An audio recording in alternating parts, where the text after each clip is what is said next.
Parisio and Emilia. She was born blind with a severe curvature of the spine, had difficulties walking, and was growth restricted. Reason why her parents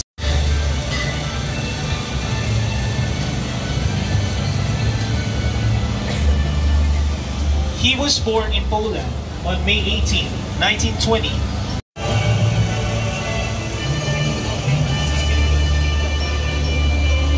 Blessed Benaventura G. Paredes, O.P., a Dominican martyr born in Castañedo. The Almighty Santa Ines de Montepulciano.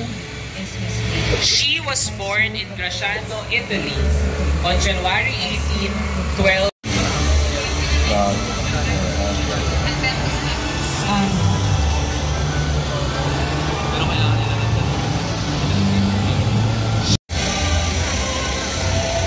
Saint Martin de Porres. He was born in Lima, Peru on December 9, 1579. Beato Juan de Fiesole Fra Angelico.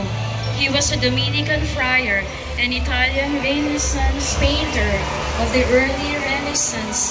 The mighty Haggadah has lifted up the weak. He has filled the hungry with good things, and the rich blessed. San Pio V. He was born Antonio Ghislieri in Bosco, Marengo, Italy. Pray for us. Each holding 3 to 30 gallons. Jesus told them, fill the jars with water. So they filled them. Blessed Benaventura G. Paredes, O.P., a Dominican martyr born in Castañedo. San Vicente Ferrer, born in Valencia, Spain in 1350, of a noble family. For us. San Raimundo de Peñafort. He was born in Barcelona around 1175. For us.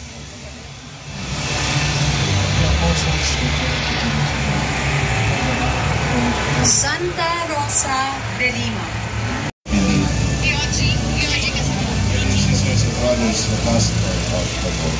Saint Thomas Hioji de San Jacinto.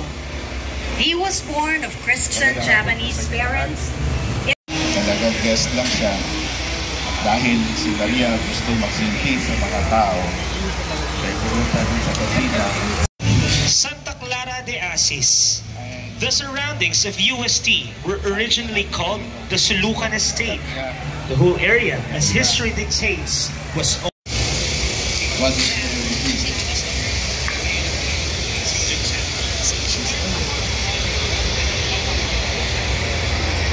She approached her son and pleaded, Mary, pray to give back to me for me.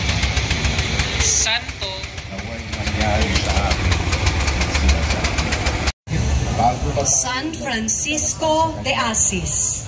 tumingin ang ano sa Giovanni de Pietro de Bernardone, known as Francis of Assisi.